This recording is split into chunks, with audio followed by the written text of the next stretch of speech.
Hey everyone, I'm Cameron. I'm a senior software developer at SideFX and work on a variety of areas of Houdini like crowds, rigid bodies, destruction, and so on. Today I'm going to be diving into the new SOP-based crowd toolset in Houdini 20. So for quite a while now in Houdini, we've had a pretty extensive toolset at the DOP level for simulation-based methods based around the crowd solver.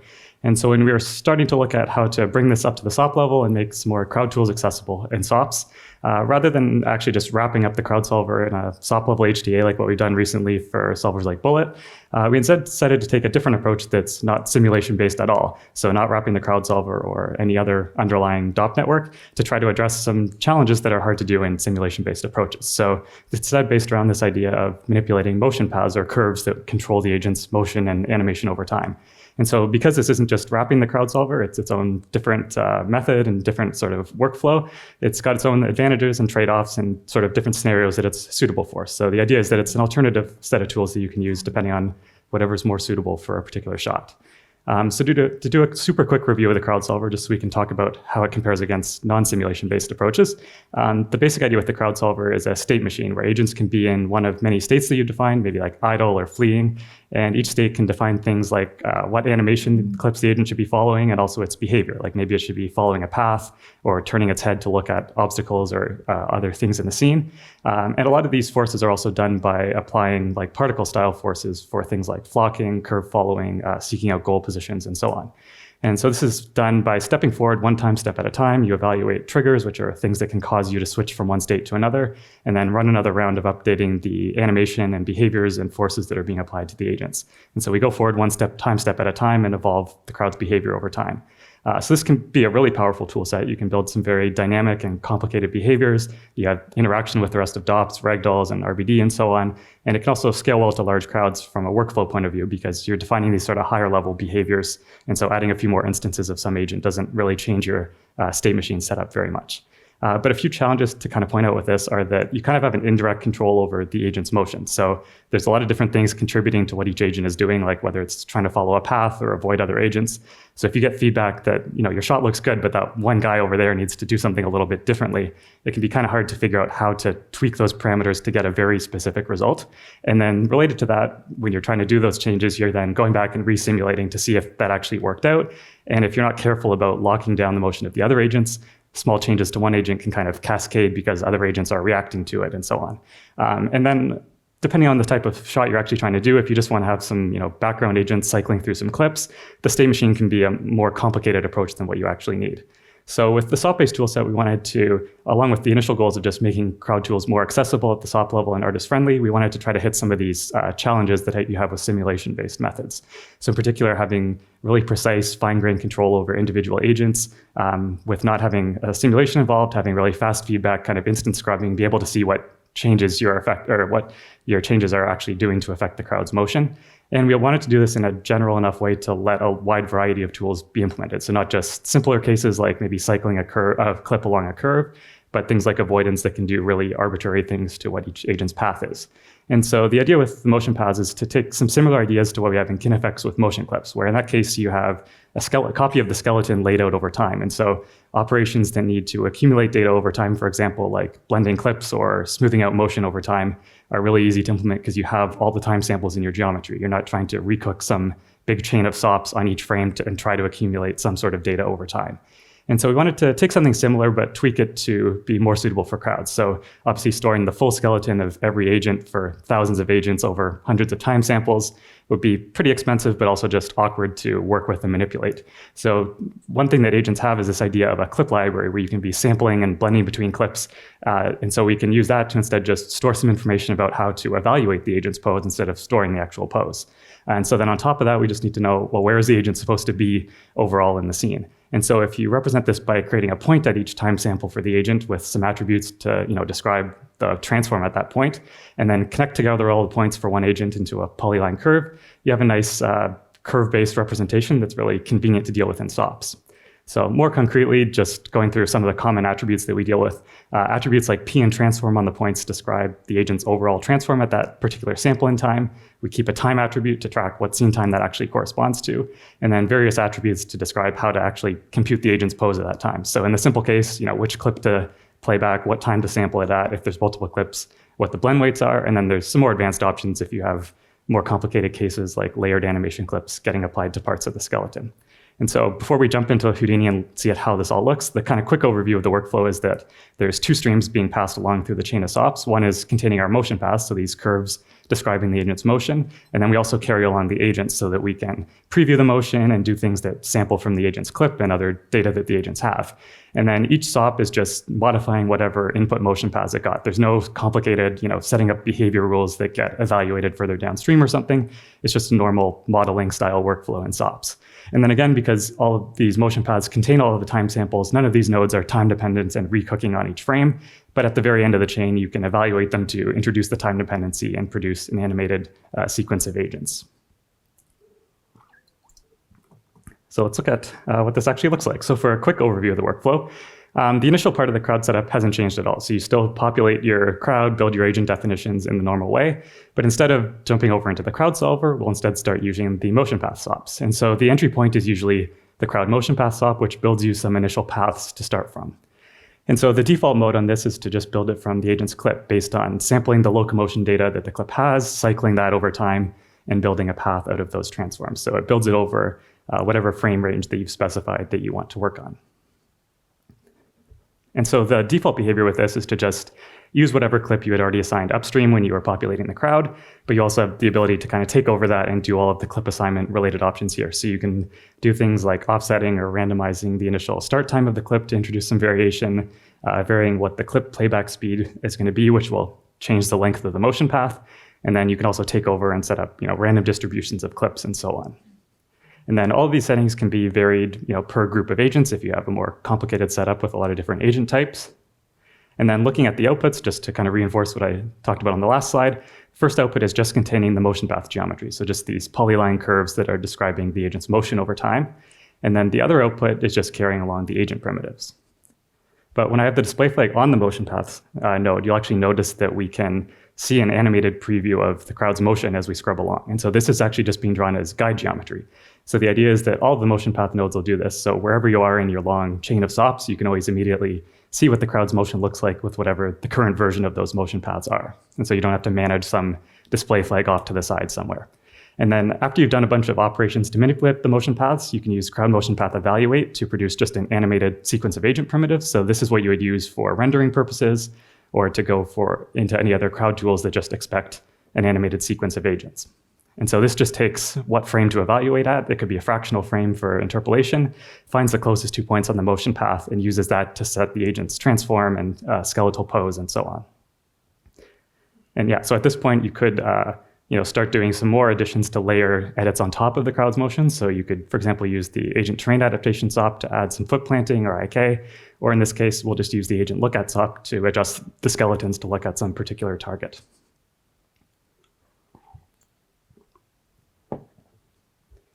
So getting into some nodes for actually manipulating the motion paths, the first one we'll look at is motion path follow. So this is kind of a path following style of tool.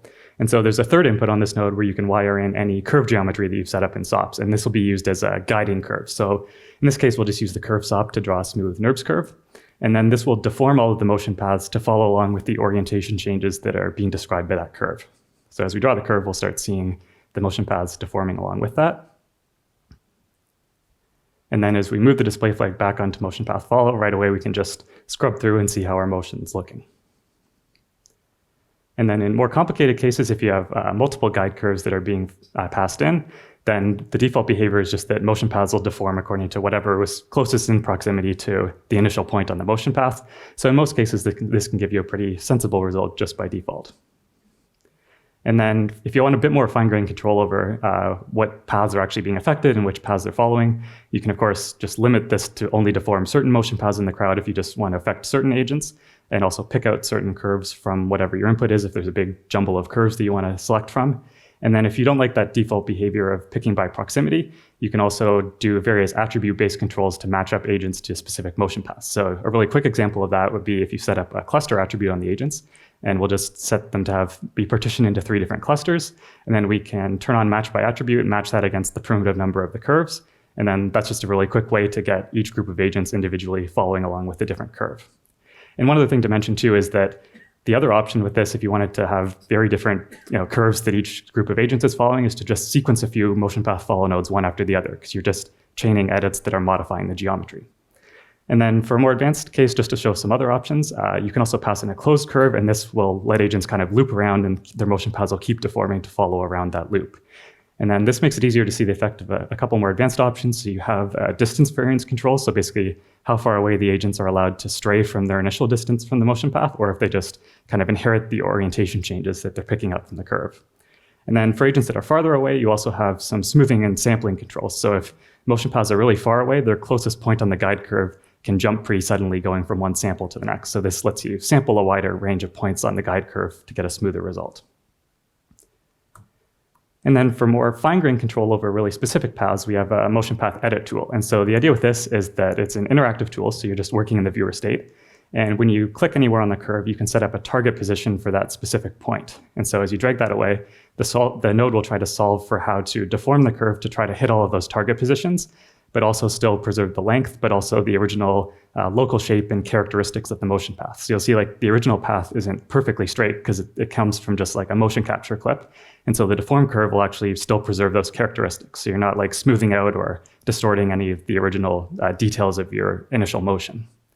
And then each of the target points can have their own individual weights. So this just controls how likely the deformed result is actually going to hit that target point. So by default, the first point on the curve gets pinned with a really high weight. So that way, as you drag away other points, you're not pulling agents away from the start position, because usually you intentionally place them at a certain spot when you're populating the crowd. But each of these weights can be controlled individually for each set of points. So this gives you a pretty nice way to be able to have a really fine-grained control over setting up very specific paths for individual agents really quickly.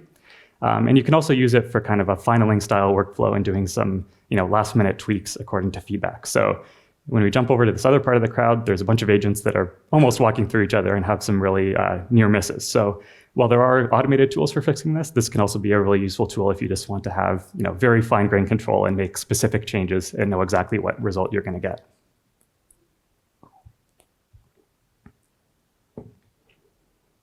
And then finally, to show a couple more advanced options, you can multi-select all of these pinpoints, so you can pull around multiple points from different motion paths on the agents.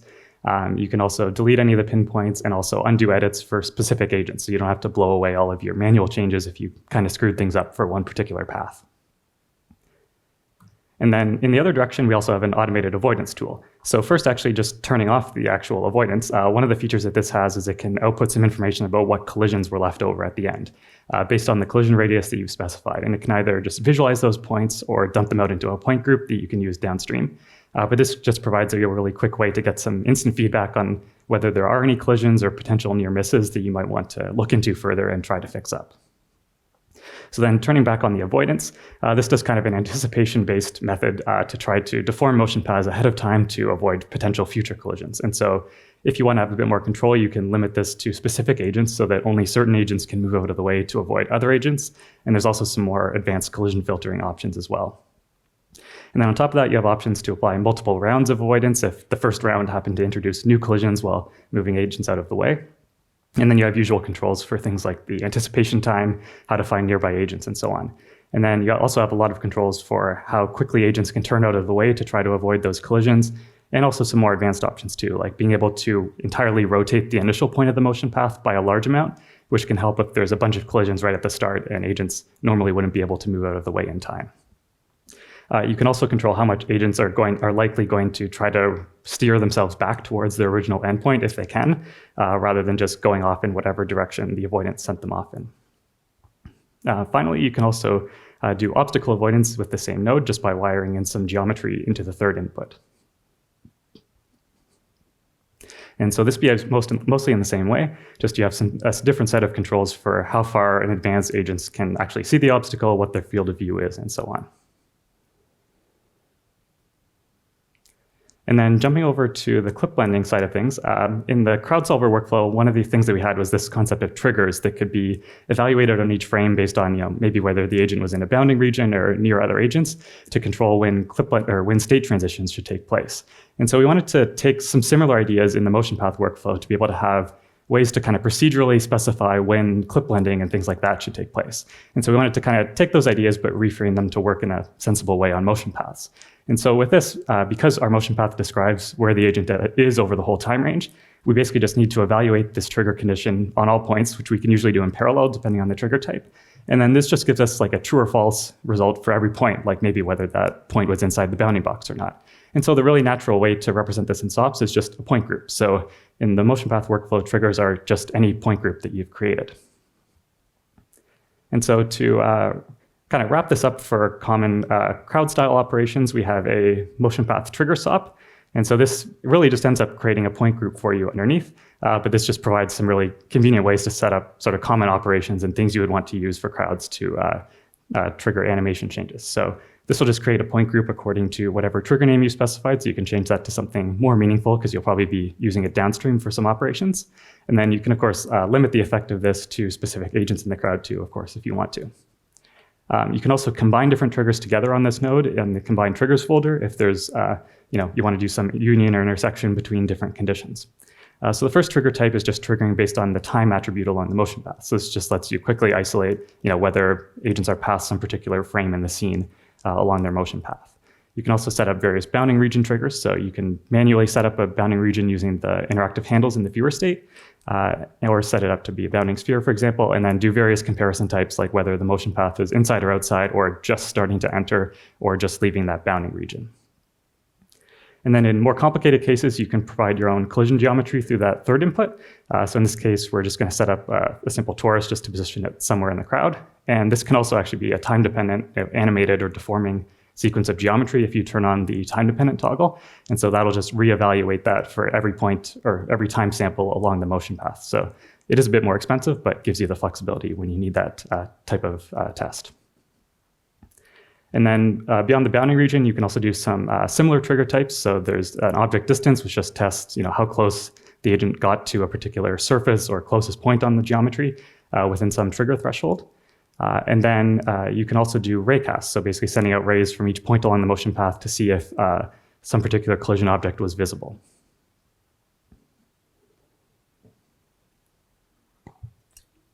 And so those rays can be sent out either in the agent's current orientation, like what direction it's facing, velocity along the path, or any sort of custom attribute that you've specified. And then kind of similar to the avoidance node, you can also do triggers based on proximity of nearby agents. So basically testing whether there's any other agents nearby at the same point in time along the motion path. And you can do that within whatever distance threshold or time window, or also within a field of view threshold to only see agents in front of a particular agent, for example. And then finally, there's a bunch of common trigger types based on whatever clip the agent is currently playing. So you can trigger based on some name or pattern of clips and whether the agent is currently playing one of those options. You can also trigger based on the clip time, so basically what percentage of the way through the agent's current cycle it is, or how many seconds through its cycle it is, and then also how many loops it's actually played back of whatever its current animation clip is so far. So that can just be a useful trigger to be able to switch into new clips after a couple cycles or something like that. And so then when it comes to actually using triggers to drive a transition, we have a motion path transition SOP. And so this will blend into a totally new clip based on a trigger group. And the idea is the first point on the path that is in the trigger group is where it can start doing that clip blending. So you can select just an arbitrary trigger group as well if you want to have really fine-grained control over specific transition points. But more likely, it'll just be some trigger group that you've already set up upstream. And then so we'll see it using the bounding trigger here. And then you can also combine triggers right away on this node if you don't want to set that up upstream with the trigger SOP. So you can do various logic operations there. And then also set up random delays for just offsetting when the transition will take place to get a bit of variation. And so once the clip blending is done, it'll basically finish blending over into the new clip. And so the rest of the motion path gets replaced with the new clip's locomotion. And then you have all the usual options for setting up what clip to actually transition into. So being able to set up a random distribution of clips to blend into and so on. In this case, we had a clip called run, so the default behavior just happened to actually give us something useful. And then you can also vary things like the clip speed as usual as well. And then one other thing to mention is that you'll notice that even though all the agents sort of enter the bounding region at the same point in space, they don't actually start blending right away. And that's because the clip transition graph is being used. So this is basically delaying the transition until agents get to a certain point in their current clip that they can nicely blend into the new clip. So when the foot's planted, for example. So that's why, you don't see the agents all blending in immediately right away. So one change to point out with this workflow too in H20 is that the transition graph used to be this separate stream of geometry that you'd have to like manually wire into the crowd solver and manage separately. But in H20, you can actually embed this in the agent definition. So that way you'll just carry along with the agents and you don't have some extra stream of geometry crisscrossing through your chain of SOPs. And then for instead just layering animation on top of the skeleton, there's a motion path layer SOP, which has a kind of similar interface and works in mostly the same way. So again, you can drive this based on some trigger group or manual selection of points, and then pick which clip you want to layer the animation on with. So in this case, we'll just layer on some cheering animation, but we only want to apply that on, say, the upper body. So we can pick whatever group of joints we want to apply that to. So somewhere upstream, we defined a joint group just containing those specific joints that we want. And then again, the basic idea is pretty similar as the motion path transition SOPs. You have a lot of the usual options. So you can do things like combining together different triggers on the fly, adding a random delay to when the trigger or animation is actually being activated. But then the one difference of behavior here is because we're not actually blending over into a totally new clip, we're just trying to layer on motion. So what happens instead is that the layered motion stays active for as long as you're in a consecutive region where the trigger is active. So just while we're in the bounds, for example, here. And so it can blend in and out over some number of frames, but you can also instead just fire off like a single shot animation if you want to make sure that you play a full cycle. And then finally, you have a lot of the usual advanced options for the clip blending. So you can pick between interpolation or additive blending and so on, and control the blend ratio, and also set up the usual options for random distributions of clips, whether to follow the base clip's timing or separately loop the layered animation clip, and so on. And then getting into a couple more interesting things to talk about is combining the simulation and non-simulation based workflows together. So first we'll look at going from simulation into motion paths. So here we have just a super simple crowd simulation with seeking agents towards a couple different goal positions and some lookouts just so we have some IK adjusting the skeletons. And so on the motion path SOP, instead of using the default mode of generating motion clips or motion paths based on an agent's clip, you can say generate from a simulation. And so what this will do is actually cook its input over that time range and build a motion path out of each agent's position and orientation over time. And then on top of that, it can also flag those agents as having a custom pose. So in this case, we had the heads turning for some lookouts that we had already set up. So this basically flags it so that you don't overwrite all of those manual edits that you made based on just reevaluating the clips over and over. And so you can then just send these motion paths into other nodes like motion path edit and just do a couple final tweaks after using the simulation-based tools for the initial motion. So this is kind of a nice way to take the best out of both worlds if you want to combine the two workflows. And then going in the other direction, if you wanted to take agents that you had animated from the motion path tools and bring them into DOPS, you would just use motion path evaluate to get an animated sequence of agents that you can send into the crowd solver, and then just set up whatever other attributes you need in order to set that up. So in this case, assigning some initial state to the agents. And then we also use this crowd animated attribute, which basically tells the crowd solver these agents should just follow whatever animation they had in SOPs. There's no need to take over them and steer them and overwrite their animation and so on. And then in DOPS, we just have a simple ragdoll sim where basically the agents will, once they get hit by an impact, stop following their initial animation and instead turn into a motor-driven ragdoll that lightly tries to follow the initial guiding animation we set up in SOPs. And so if we run the simulation, we'll get something like this, where once the agents get hit, they'll still try to move a little bit for a second or so, just to inherit a bit more of their motion. So this lets you kind of combine both workflows and use the motion path tools to set up your initial motion and then the crowd solver for things that it's good at, like ragdoll sims. And then finally, one topic to discuss is just some things to keep in mind if you're building custom tools to work with motion paths. So building things like generating curves from scratch or deformer style tools is pretty straightforward because you're just editing polyline curves. There's tons of tools and SOPs you can use. But a couple things to keep in mind is that the length of the curve is really important. So if you do some operation that stretches out the distance between 2 points, for example, the agent's going to be traveling more distance within the same amount of time in their animation, unless you also adjust the animation in order to compensate for that. So you do need to be careful about things that might introduce foot sliding. And if you're shifting points around, you probably also want to be updating the transform attribute to reorient the agent to go along with that change in direction that you're describing. So along with that, you do want to make sure you aren't introducing some sudden orientation changes, because those will be really noticeable flips when you try to play back the crowd animation. And then building custom trigger types and so on to drive when clip transitions are going to take place is really straightforward because those are just basic point groups, so you can use any SOP tools to set that up. And one other cool thing to point out is that this is actually basically the same format as a KineFX skeleton. So we have a bunch of points that have position and transform attributes. We've connected them together with a polyline curve. So you can look at this as just being a super long joint chain in KineFX, where the first point on the motion path is like your root joint. And so there's actually a lot of KineFX tools you can use right out of the box to do interesting things. The main thing to keep in mind is that the motion paths don't have a name attribute by default. So kind of joint name-based tools, you might need to set up a name attribute for that. But to just give you a couple ideas for inspiration, as a simple example, you can just use the rig pose tool to do some FK-style posing on your motion path.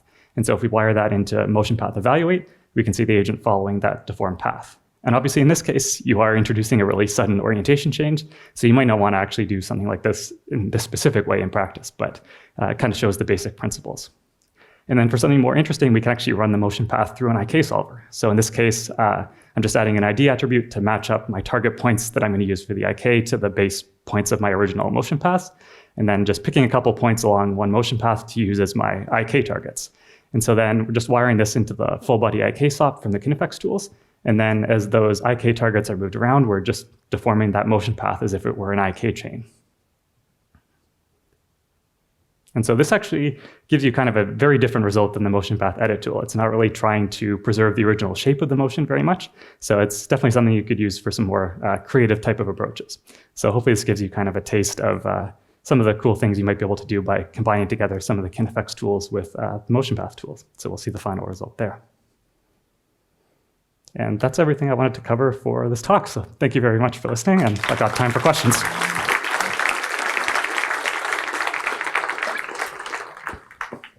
I can't see anybody, so I'll let Chris or someone sort that out. Questions? Yeah.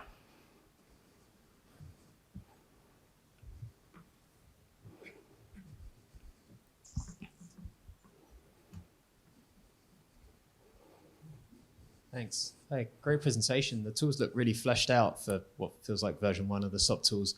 I was wondering though, when would you recommend to still use DOPs over the new SOPs?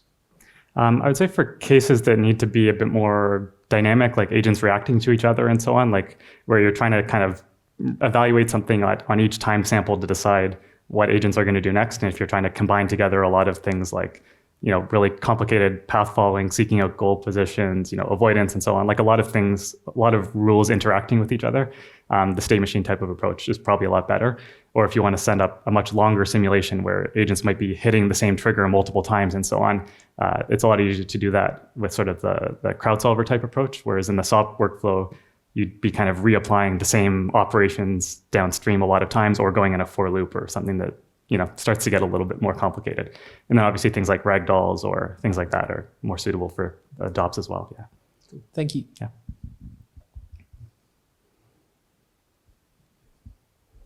Hi, so is the plan to, at some point, fully replace the DOP workflow with the SOP workflow, or is it going to be more of a hybrid thing in the future?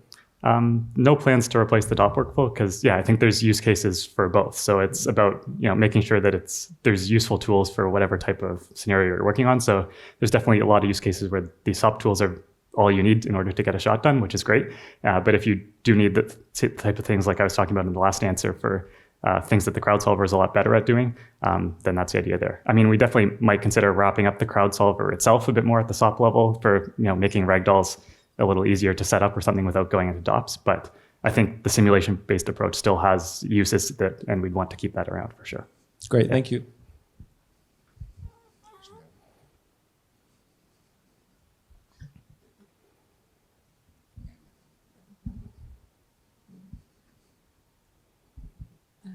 Yeah, I have two questions. The first one is how does it behave with the terrain, with the foot detection and the foot locking on the terrain? And the second one is, I'm dreaming to have more tools to post-process. Like if you've got, after a DOP simulation, if the character is not working, it could be cool to export that as an hero, tweak a bit the bones and bring it back into the crowd package without, because for the moment I'm getting heroes in the render, which is sometimes affecting the colors. So I'm wondering if you are thinking about those kind of tools. Yeah, let me try to. So the first one was the terrain adaptation. So you typically do this as a post process in most scenarios. So you can do something like the agent terrain adaptation SOP afterwards, which will adjust the height of the agents maybe, or do the IK on their legs. And so you do that as a post process after you define your motion paths. So that'll fix up any foot sliding and get the feet locked on the terrain. So that it would be, the usual post process would be to do that after motion path evaluate. And then if I remembered everything you asked in the second question, is it more about using like KineFX style tools to kind of take over agents as like hero characters and so on? Sorry, I couldn't hear your reply there. I think the mic disappeared. Yeah, and put them back then in the big crowd cache, not having them separated, but gathering everything back in the big crowd cache. So I think if you did unpack the agents with the agent animation unpack SOP, for example, that'll bring it into a KineFX skeleton. And then after you've modified that with whatever tools you want to use, you can bring that back onto agents either with agent pose from rig SOP, which will just update the agent's transforms to match some skeleton that you've given it. So that's the most basic way, or you could take that new animation you made and turn it into a motion clip and add that as an actual clip in the agent's definition if you wanted to use that manually tweaked animation to drive a bunch of different agents. So I think there's probably a couple different options depending on what exactly result you want to use. There is no way to pack it back in the cache. It's more than you get the crowd cache, then I'm deleting the wrong guy, and then I'm rendering the wrong guy as somebody. If you've like fully heroed up the character and you're not actually going back to agents, is that what you mean? Yeah, I'm going back to agents, but not to the big crowd cache after the simulation. After the simulation, doing a post process, then you can delete the guys that is wrong, tweak it, but then it starts to be very hard to put it back into the cache with the right pack being packed the right way. Okay. Well, we can maybe talk about it afterwards as well. There's probably a lot to unpack there, but I think probably you'd either, if you were completely heroing out, delete the original agent, and then you're just going to render whatever heroed character using a normal character pipeline, or use something like agent pose from rig or motion clip tools to bring the animation back onto the agents after you've kind of partially heroed it out and wanted to bring it back to crowds. Yeah.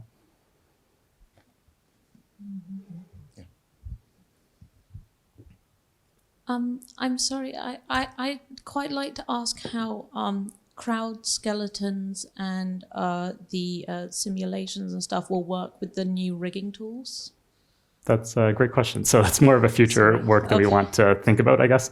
So being able to, for example, like take a rig graph that you built with Apex or something like that and running it on a crowd skeleton is something that would be very cool to do. We haven't done that yet, but a future thing would be able to sort of take your hero rigs and run them on a crowd character at some point if you wanted to. And I was also wondering, because with how everything's turning into more curves and points and going down into the basics with the new rigging tools and how they're built up, and then this new editing the motion path, which now has a bunch of, all of these points and stuff for the collisions, is there any way that you'll be able to segment them so that they don't get a bit confusing between like all of the, say you were running a simulation on one type of curve without having to create all of these groups and stuff, can you just straight up, layer them into separate layers throughout your process so that you don't have to affect the skeletons as well as then the motion paths and then not as well as... I think if I understood your question, I think it just depends a bit on your workflow, but you can definitely do things like using some of these tools to just edit like plain curves and SOPs that don't necessarily have to be specifically tied to agents. And same as like the KineFX examples I was showing, where you can kind of just treat a motion path as being a KineFX skeleton. So we kind of have this, loose coupling of geometry formats, I suppose, where you can take advantage of a lot of different tools to do kind of creative things and mix and match workflows. But yeah, you definitely can use these motion path tools to not change the skeleton of your agents, but just to kind of reorient its transforms and so on. All right, thank you so much. Other questions? Yeah.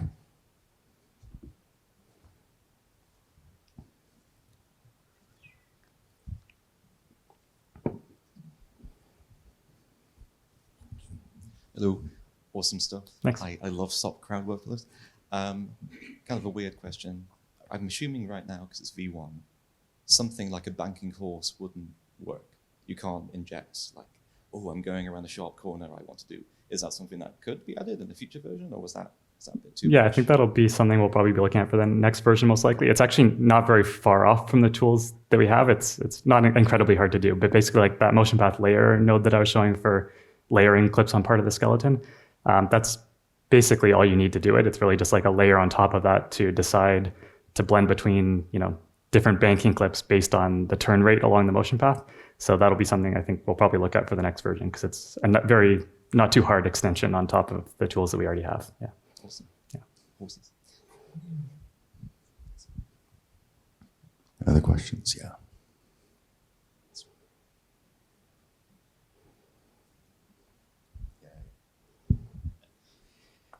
Hey, cool update. So I'm wondering if I saw some random motion clip selection. I'm wondering if I've had to make my own weighted motion clip selection tools in the past. I'm wondering if there's an easier or straightforward way to do a weighted motion clip selection. Let me see if I can backtrack through the videos. I believe it's in there if I'm understanding you right. We'll just need to find a node where I can actually show you it. So like 20% of cheer, 30% of run, that sort of thing. Yeah, we'll see if this plays.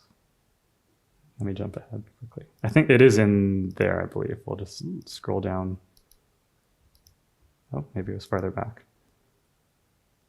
Yeah, so if I turn that on, if you added another entry for the clip groups there, then you can have some name or set of clip names that'll get assigned with that particular probability. So, okay, cool. And then also about field of view. So is there a way to assign a field of view to, say, the head or a joint, or is it based on the particle? I believe for the trigger option that we had there for the field of view, that was based on the particle because it was looking for nearby agents also based on like the motion path's position. Mm-hmm. So in that particular case, it's kind of just a search angle from the agent's particle as it's looking for other particles. In the look at tools, which is totally separate from these new tools, you do have a field of view that's based on the head joint because it's looking for actual targets to turn to. Yeah. Cool. Awesome. Other questions? Yeah.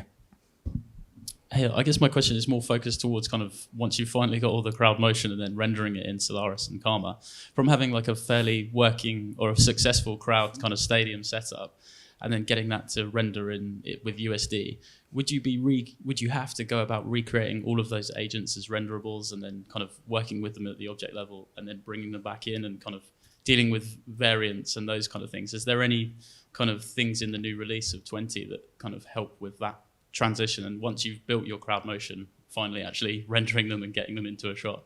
In H20, I don't think there are any major changes to the workflow of bringing agents into Solaris. But I shouldn't need to actually bring them up to the object level or anything like that. You should be able to use like SOP import or SOP crowd import LOPs in Solaris to bring them in. But one thing we do want to do in the future for stadium style crowds especially is have an equivalent to Mantra's agent procedural, which was doing some very clever instancing behind the scenes to try to render background agents as instances of the deformed geometry of other agents. So that's definitely something on our radar to try to bring a USD equivalent into the picture to be able to do something similar. And would you embed like your materials? Because obviously before it was lots of style sheets and those kind of things. Would you embed that in, and when you're making your initial kind of single agent, would you do that in Solaris to start with and then take those agents back into the object level? Is that the best way of currently doing it? I'd say that mostly depends on your pipeline. If you want to have a very USD-centric pipeline where like your source character is in USD and then you bring that into SOPs and then go back, setting up some of your material options there would probably be good, and then just layer on your crowd instances kind of on top of that as you go back. But you could also go in the other direction of maybe your source asset is just FBX or whatever, and then just do your material assignments after you export the crowd back into Solaris for your final render. And is the best way to do that at the moment with the collections and stuff? That's one thing we've kind of struggled with is drilling down into the kind of the skeletons and those things. And is collections the best way to do that with material assignments with big crowd setups? Generally, I think so, because unless you remove the instancing, you're generally hitting the problems of trying to assign materials to some primitive that's underneath an instance, which is a no-go in USD. So if you either turn off the scene graph instancing, which might have some downsides, otherwise, collection-based material assignment is often a good one, or primvar type overrides as well as an option. Excellent, thank you. That's all the time we have for questions for Cameron. Thanks, Cameron. All right, thanks everyone.